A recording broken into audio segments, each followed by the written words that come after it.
wabarakatuh. Selamat pagi dan salam sejahtera untuk kita semua. Perkenalkan, nama saya Ari Wasila dari jurusan S1 Ilmu Perpustakaan. Pada kesempatan kali ini, saya akan memaparkan mengenai fungsi, peran, dan perkembangan perpustakaan di era digital, serta contoh nyata yang dapat kita lihat di kehidupan sehari-hari. Hadirin yang saya hormati, di era digital, perpustakaan tidak lagi sekedar tempat menyimpan buku fisik. Kini perpustakaan memiliki fungsi-fungsi baru yang lebih luas dan dinamis. Yang pertama, menyediakan informasi digital. Perpustakaan kini menyediakan akses ke berbagai sumber daya elektronik seperti e-book, e-journal, dan basis data ilmiah.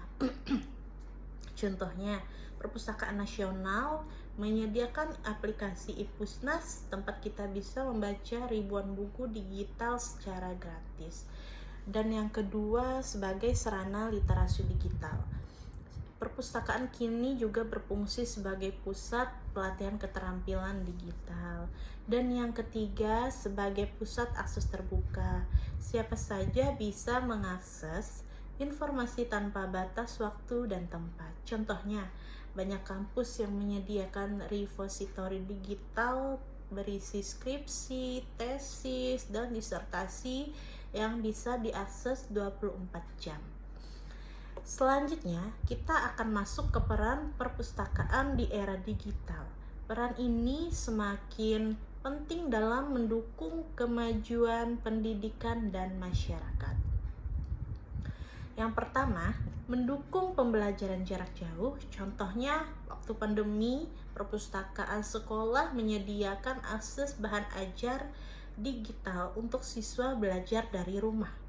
Dan yang kedua, menjembatani kesenjangan informasi. Misalnya, masyarakat di daerah terpencil tetap bisa belajar karena adanya layanan digital dari perpustakaan daerah. Dan yang ketiga, mendukung kolaborasi dalam komunitas. Contohnya, perpustakaan mengadakan forum diskusi secara daring melalui Zoom atau media sosial. Dan yang keempat, melestarikan koleksi melalui digitalisasi. Contohnya, naskah kuno disimpan di dalam bentuk digitalisasi dan dapat diakses publik melalui Indonesia One Search. Hadirin sekalian, perpustakaan terus berinovasi dan berkembang agar relevan dengan kebutuhan zaman. Beberapa perkembangan penting antara lain, yang pertama, digital library dan e-research. Contohnya, perpustakaan UGM dan UI menyediakan ribuan jurnal elektronik dan e-book yang bisa diakses oleh mahasiswa.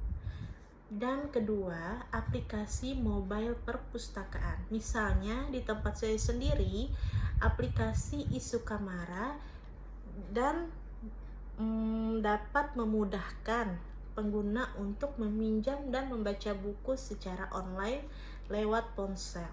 Dan yang ketiga, layanan berbasis cloud dan integrasi sistem. Contohnya, di tempat saya di perpustakaan daerah, sistem peminjaman online terintegrasi dengan kartu perpustakaan atau KTP atau nomor induk kependudukan. Dan yang keempat, konsep smart library. Contohnya, perpustakaan menggunakan teknologi untuk mempercepat proses sirkulasi dan inventarisasi. Sebagai penutup, perpustakaan di era digital bukan hanya tempat menyimpan buku, tetapi telah menjadi pusat pembelajaran, inovasi, dan digital masyarakat.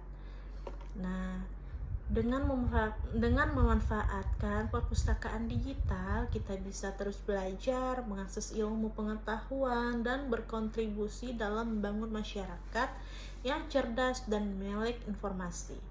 Mari kita memanfaatkan perpustakaan di era digital untuk mendukung pendidikan, riset, dan pengembangan diri.